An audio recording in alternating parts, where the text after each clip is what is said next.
ሰላም ጤና ይስጥልን የተወደዳችሁና የተከበራችሁ የገበያ ሚዲያ ተከታታዮቻችን እንደምን አላችሁ? ይህ በሮሃ ፎሬክስ ቢሮ ስፖንሰርነት ወደ እናንተ የሚደርሰው ዕለታዊ የምዕራፍ 1 ቢዝነስ መረጃችን ነው። በቢዝነስ ዜና እወጃችን ላይ የሮሃ ፎሬክስ ቢሮ የዕለቱን ምንዛሬ ዋጋን አካተን እንድትከታተሉን እየጋበዝን ለዕለቱ ወደ ያዝንላችሁ ዜናዎቻችን እናልፋለን። በቅድሚያም አርዕስቶችን እናስቀድም። የውጭ ምንዛሬ መጨመሩ ለኩላሊት ሕክምና የመድኃኒት ዋጋ ጭማሬና እጥረት በማስከተሉ የዲያሊሲስ ዋጋን በየቦታው ጭማሬ ማሳየቱ ተጠቁሟል። በዚህ ጉዳይ ላይ ሰፋ ያለ መረጃ ይዘናል፣ የምትሰሙት ይሆናል። በወርቅ ማምረት ስራ ላይ የተሰማሩ በርካታ አምራቾች ፍቃድ መሰረዙ ተገለጸም። የእነዚህ አምራቾች ፍቃድ የተሰረዘበትን ምክንያት አካተን የምን ያክል አምራቾች ፍቃድ ተሰርዟል የሚሉትን በዝርዝር መረጃችን ይዘነዋል። የተገነቡና እየተገነቡ ያሉ የኮሪደር ልማቶች ለአካል ጉዳተኞች ሙሉ በሙሉ ምቹ አይደሉም ሲል ኢሰመኮ ገለጸም። እንዲሁም የከተማ አውቶቡሶችም አካል ጉዳተኞችን በቅጡ እያስተናገዱ አይደለም ማለቱን ተከትሎ ከአዲስ አበባ ከተማ አውቶቡስ አገልግሎት ድርጅት ምላሽ ተሰጥቷል። በምላሹ ምን ጉዳዮች ተነሱ? ከዝርዝር መረጃችን ላይ የምትሰሙት ይሆናል። የአዲስ አበባ ዓለም አቀፍ ኮንቬንሽን ማዕከል የመጀመሪያ ምዕራፍ ግንባታ ከ28 ቢሊዮን ብር በላይ ወጪ ተደርጎበታል ተባለም። እነዚህንና ሌሎች የቢዝነስ መረጃዎችን ወደ እናንተ እናደርሳለን። ትኩስና ታማኝ የቢዝነስ መረጃዎችን ለማግኘት ታዲያ የገበያ ሚዲያን እንድትወዳጁ በአክብሮት እንጠይቃለን። በዝርዝር ወደምንመለከታቸው መረጃ እንለፍ። ጊዮን ሆምስ ለኑሮና ለኪራይ በሚመቸው በመሃል ቦሌ ወሎ ሰፈር ወንጌላዊት ህንጻ ፊት ለፊት በሚገኘው ሳይታችን በ20 ሺህ ካሬ ላይ ያረፈ በከፍተኛ ጥራትና በልዩ ዲዛይን 90 በመቶ ያለቀ ዘመናዊ አፓርትመንቶች በማስታወቂያ ዋጋ ለሽያጭ አቅርበናል። ሰፊ አማራጮችንም ይዘን የቀረብን ሲሆን እርስዎ በመረጡት ጊዜ በ6 ወር በ2 አሊያም በ3 ዓመት ልናስረክቦት ተዘጋጅተናል። እንደየአቅሙ የሚገዟቸው ከባለ 1 መኝታ ጀምሮ እስከ ባለ 4 መኝታ አፓርትመንቶች ከተጨማሪ ሰራተኛ የላውንድሪ ክፍል ብሎም የመኪና ማቆሚያና 2 ቆንጆ እይታ ያላቸው በረንዳዎች አስደናቂውን መኖሪያ መንደር ለማየት ተመራጭ ሆኖ ተዘጋጅተዋል። ከዚህ ባሻገር ከርሰ ምድር ውሃ፣ የመዋኛ ገንዳ፣ የልጆች መጫወቻ ስፍራ፣ ዘመናዊ ሊፍቶችና ሱፐር ማርኬት ያሟላ እጅግ ዘመናዊ መንደር እየገነባን ነው ስንለው በታላቅ ደስታ ነው። ለበለጠ መረጃ በስልክ ቁጥር 0960 77 7779 ላይ ይደውሉልን። ጊዮን ሆምስ ከጊዮን ጋዝ ፒኤልሲ።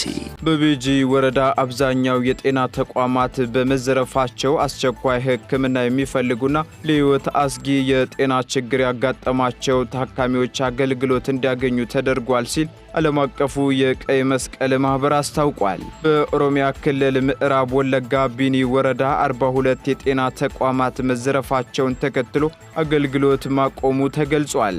100 ሺህ የሚገመቱ ነዋሪዎች ባሉበት የቤጊ ወረዳ አብዛኛው የጤና ተቋማት በመዘረፋቸውና በመጎዳታቸው አስቸኳይ ሕክምና የሚፈልጉ እንዲሁም ለሕይወት አስጊ የሆኑ የጤና እክሎች ያጋጠማቸው ታካሚዎች አገልግሎት እንዲያገኙ ተደርጓል ሲል ዓለም አቀፉ የቀይ መስቀል ማህበር አስታውቋል። ለአብነትም በዚህ አካባቢ ከ5 በላይ ወረዳዎችን ያስተናግዳል የተባለው የጎድሩ የመጀመሪያ ደረጃ ሆስፒታል ግድግዳው በጥይት መመታቱንና የውሃ ማጠራቀሚያ ገንዳው ጉዳት የደረሰበት መሆኑ የተገለጸ ሲሆን አልጋዎች፣ ቀዶ ሕክምና መሳሪያዎች፣ መድኃኒቶችና አምቡላንሶችን መዘረፋቸው ተመላክቷል። የሆስፒታሉ ሜዲካል ዳይሬክተር ሁሉም መድኃኒቶችና ቁሳቁሶች መወሰዳቸውንና የድንገተኛ መድኃኒቶች እጥረት መኖሩን ጠቅሰው ምንም አይነት የቀዶ ጥገና ክፍል አለመኖሩን እንዲሁም በውሃ ማጠራቀሚያ ገንዳው ላይ በደረሰው ጉዳት የውሃ አቅርቦት እጥረት መኖሩን ተናግረዋል። በተመሳሳይ በተለያዩ አካባቢዎች ተፈናቅለው በሺዎች የሚቆጠሩ ዜጎች ወደ ከተማ ሲገቡ የሕክምና ፈላጊዎች ቁጥር በከፍተኛ ሁኔታ የሚጨምር ቢሆንም አገልግሎት በቀላሉ ማግኘት የማይችሉ መሆኑን የተገለጸው በክልሉ እየተካሄደ ያለው ግጭት ወሳኝ የሆኑ መሰረተ ልማቶች ላይ በተለይም የጤና ተቋማትና የውሃ ተቋማት ላይ ከፍተኛ ጉዳት ማድረሱ ተናግረዋል። ዓለም አቀፉ ቀይ መስቀል ኮሚቴ ከኢትዮጵያ ቀይ መስቀል ማህበር ጋር በመተባበር በኦሮሚያ ክልል ምዕራባዊ ክፍል ስራውን ቢቀጥልም ችግሮችን ለመፍታት ግን በርካታ ፈተናዎች እንዳሉበት ተመላክቷል።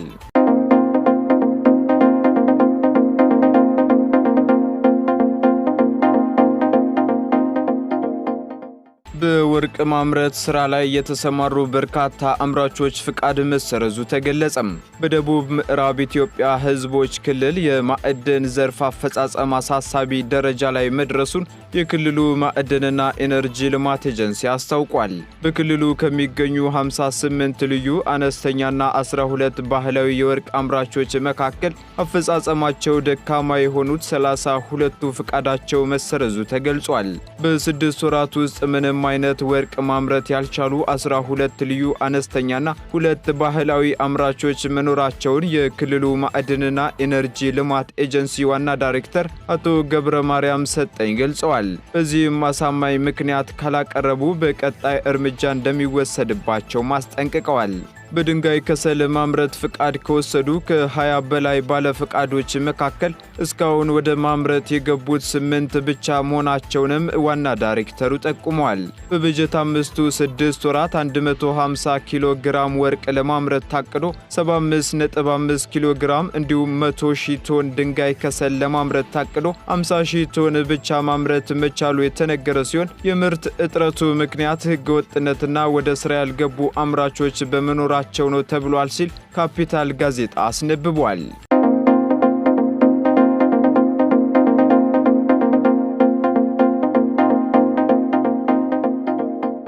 የውጭ ምንዛሬ መጨመሩ ለኩላሊት ሕክምና እጥረትና የመድኃኒት ዋጋ ጭማሪ ማስከተሉ ተነግሯል። የውጭ ምንዛሬ በመጨመሩ ምክንያት የዲያሊሲስ ዋጋን በየቦታው ጭማሪ ማሳየቱ ተጠቁሟል። ከዚሁ ጋር ተያይዞ የኩላሊት ህመምተኞች እጥበት በጎ አድራጎት ድርጅት ዋና ስራ አስኪያጅ ዶክተር ሰለሞን አሰፋ የኩላሊት ታማሚዎች የሚጠቀሟቸው መድኃኒቶች ዋጋ መጨመሩን ተናግረዋል። እንዲሁም የድጋፍ ሰጪ አካላት መቀነስና ህብረተሰቡ ድጋፉን አጠናክሮ መቀጠል ላይ መዘናጋት በመኖሩ ህመምተኞች እየተቸገሩ ይገኛሉ ማለታቸውን የብስራት ዘገባ አመላክቷል። ዶክተር ሰለሞን አክለው ዕድሜያቸው ከ40 ዓመት በላይ የሆኑ ማንኛውም ግለሰብ በየዓመቱ አንድ ጊዜ ምርመራ በማድረግ የኩላሊት ደረጃውን እንዲያውቁ ጥሪ ያቀርበዋል። ዕድሜያቸው ከ40 ዓመት በታች የሆኑ ሰዎች ደግሞ በ2 ዓመት አንዴ ምርመራ እንዲያደርጉ በማንሳት ስኳርና ደም ግፊት ያለባቸው ሰዎችም እንዲሁ በየ6 ወሩ ምርመራ ማድረግ እንደሚገባቸው ዶክተሩ አሳስበዋል። በሚኒባስ ላይ በመሆን ድጋፍ በመጠየቅ የሚያጭበረብሩ አንዳንድ አካላት በመኖራቸው ሌሎች ድጋፍ የሚፈልጉ ህመምተኞች ድጋፍ እንዳያገኙ እንቅፋት እየሆኑ ይገኛል ማለታቸውን ዘገባው አክሎ ጠቅሷል።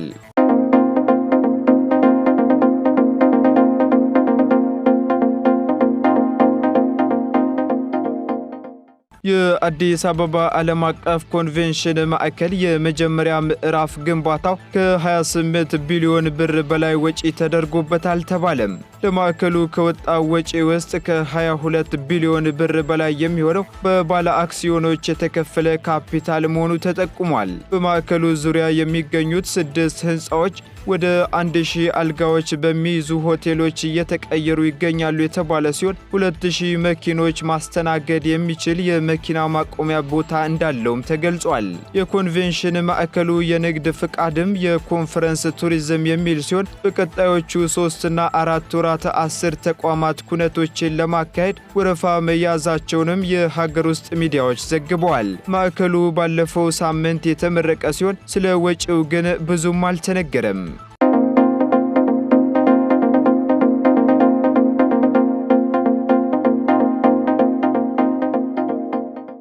ከ10,000 ኪሎ ሜትር በላይ የሚሸፍኑ የመንገድ ግንባታ ፕሮጀክቶች እየተከናወኑ መሆናቸው ተገለጸም። በተያዘው በጀት ዓመት ከ10,000 ኪሎ ሜትር በላይ የሚሸፍኑ 167 የመንገድ ግንባታ ፕሮጀክቶች እየተከናወኑ መሆኑን የኢትዮጵያ መንገዶች አስተዳደር አስታውቋል። የግንባታ ወጪያቸው ወይም የኮንትራት መጠኑም 312.27 ቢሊዮን ብር መሆኑን አስተዳደሩ አክሎ ገልጿል። በአንዳንድ የመንገድ ግንባታ ፕሮጀክቶች ላይ በአሁኑ ወቅት የጸጥታ ችግር፣ የወሰን ማስከበርና የማሽነሪ እጥረቶች እንደ ተግዳሮት የሚነሱ መሆናቸውንም አብራርቷል። በበጀት ዓመቱ ግንባታዎች ተጠናቀው ለአገልግሎት የሚበቁ የመንገድ ፕሮጀክቶች እንዳሉ የጠቆመው የኢትዮጵያ መንገዶች አስተዳደር በተለያዩ ምክንያቶች የተቋረጡ ፕሮጀክቶች መኖራቸውንም አመላክቷል።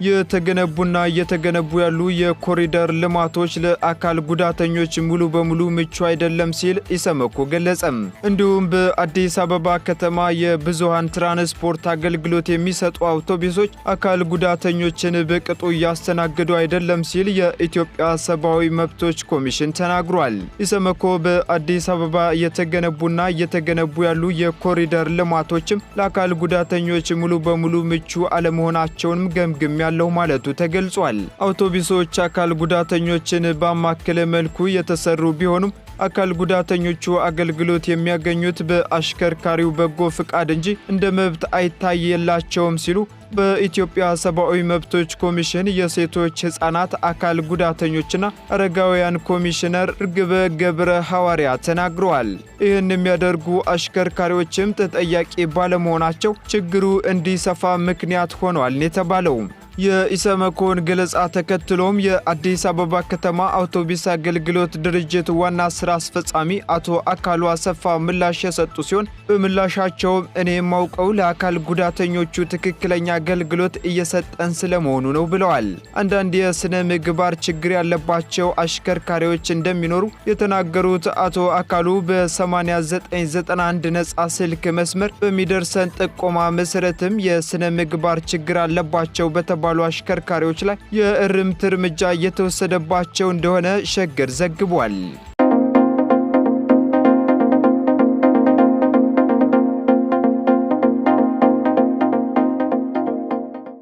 በአሜሪካ የበይነ መረብ ጥቃት አድርሰዋል የተባሉ ሰዎች ላይ የ$75,000 ቅጣት ተጣለባቸው ተባለ። የአሜሪካ ፍትህ ሚኒስቴር እንዳስታወቀው በቻይና የሚደገፉ የበይነ መረብ መንታፊዎች የተለያዩ ተቋማትንና ግለሰቦችን ኢላማ አድርገው ቆይተዋል ብሏል። ሀገሪቱ በተለይም መሰረቱን በቻይና ያደረገና በመንግስታት ይደገፋል የተባለው አይሱን የተሰኘ የበይነ መረብ ደረጃ መንታፊ ቡድን ባለሙያዎችን ለጠቆመ $10 ሚሊዮን ወረታ እንደሚከፍል ከዓመታት በፊት ገልጾ እንደነበር ይታወሳል። ለዓመታት በተደረገው ምርመራ ይህ ቡድን የአሜሪካ ተቋማትን፣ የቻይና መንግስትን ይተቻሉ የተባሉ ፖለቲከኞች፣ የሃይማኖት ተቋማትና ሚዲያዎች የጥቃቱ ኢላማ ሆነው ቆይተዋል ተብሏል። በዚህም አካላት ላይ መረጃዎችን የመነተፉ አካላት በቻይና መንግስት ሽልማት ሳይቀር ይሰጣቸው እንደነበር ቢቢሲ በዘገባው ላይ ጠቅሷል። በዚህ ስራ ተሳትፏል የተባሉ 12 ቻይናውያን ለፈጸሙት ወንጀል ከ10,000 እስከ $75,000 የገንዘብ ቅጣት እንደተጣለባቸውም ተገልጿል። ቻይና በአሜሪካ በሚቀርቡባት ተደጋጋሚ የበይነ መረብ ጥቃትና ቴክኖሎጂ ስርቆት ክስ አንዱንም ያልተቀበለችው ሲሆን የአሁኑም ስለ መቀበሏ በዘገባው ላይ አልተጠቀሰም። አሜሪካና ቻይና እርስ በርሳቸው በመረጃ ምንተፋና ቴክኖሎጂ ስርቆት የሚወነጃጀሉ ሲሆን ፕሬዝዳንት ዶናልድ ትራምፕ በተደጋጋሚ ቻይናን ሲወቅሱ ይደመጣሉ።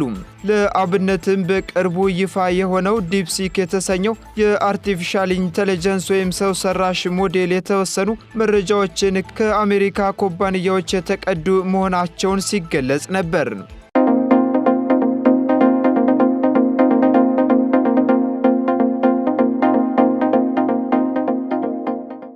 ቀጥለናል። የተወደዳችሁና የተከበራችሁ ተከታታዮቻችን፣ በመጨረሻም የሮሃ ፎሬክስ ቢሮን የዕለቱ የውጭ ምንዛሬ ተመን ወደ እናንተ እናደርሳለን። አንድ የአሜሪካ ዶላር 144 ብር እየተገዛ 146 ብር ከ89 ሳንቲም እየተሸጠ ይገኛል። እንዲሁም ፓውንድ ስተርሊንግ ደግሞ 172 ብር እየተገዛ 175 ብር ከ44 ሳንቲም መሸጫው ሆኗል። ዩሮ 145 ብር ከ50 ሳንቲም መግዣው ሲሆን መሸጫው ደግሞ 148 ብር ከ41 ሳንቲም ሆኗል። ስዊስ ፍራንክ 151 ብር እየተገዛ 154 ብር እየተሸጠ ይገኛል። የተባበሩት አረብ ኤምሬት ድራም 39 ብር እየተገዛ 39 ብር ከ78 ሳንቲም መሸጫ ሆኗል። እንዲሁም የሳውዲ ሪያል ደግሞ 38 ብር እየተገዛ 38 ብር ከ76 ሳንቲም እየተሸጠ ነው።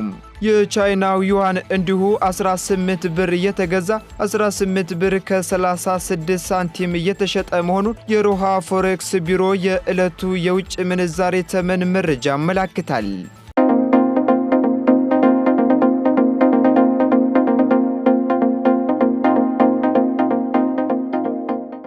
የተወደዳችሁና የተከበራችሁ የገበያ ሚዲያ ተከታታዮቻችን ለምዕራፍ አንድ ያዝንላችሁ የቢዝነስ መረጃዎቻችን እነዚህን ይመስሉ ነበር። አዳዲስና ትኩስ የቢዝነስ መረጃዎችን ለማግኘት ታዲያ የገበያ ሚዲያን እንድትወዳጁ በአክብሮት እንጋብዛለን። ሰናይ ጊዜን ተመኘን። ጊዮን ሆምስ ለኑሮና ለኪራይ በሚመቸው በመሃል ቦሌ ወሎ ሰፈር ወንጌላዊት ህንጻ ፊት ለፊት በሚገኘው ሳይታችን በ20 ሺህ ካሬ ላይ ያረፈ በከፍተኛ ጥራትና በልዩ ዲዛይን 90 በመቶ ያለቀ ዘመናዊ አፓርትመንቶች በማስታወቂያ ዋጋ ለሽያጭ አቅርበናል። ሰፊ አማራጮችንም ይዘን የቀረብን ሲሆን እርስዎ በመረጡት ጊዜ በ6 ወር በ2 አሊያም በ3 ዓመት ልናስረክቦት ተዘጋጅተናል። እንደየአቅሙ የሚገዟቸው ከባለ 1 መኝታ ጀምሮ እስከ ባለ 4 መኝታ አፓርትመንቶች ከተጨማሪ ሰራተኛ የላውንድሪ ክፍል ብሎም የመኪና ማቆሚያና 2 ቆንጆ እይታ ያላቸው በረንዳዎች አስደናቂውን መኖሪያ መንደር ለማየት ተመራጭ ሆኖ ተዘጋጅተዋል። ከዚህ ባሻገር ከርሰ ምድር ውሃ፣ የመዋኛ ገንዳ፣ የልጆች መጫወቻ ስፍራ፣ ዘመናዊ ሊፍቶችና ሱፐር ማርኬት ያሟላ እጅግ ዘመናዊ መንደር እየገነባን ነው ስንለው በታላቅ ደስታ ነው። ለበለጠ መረጃ በስልክ ቁጥር 0960 77 7779 ላይ ይደውሉልን። ጊዮን ሆምስ ከጊዮን ጋዝ ፒኤልሲ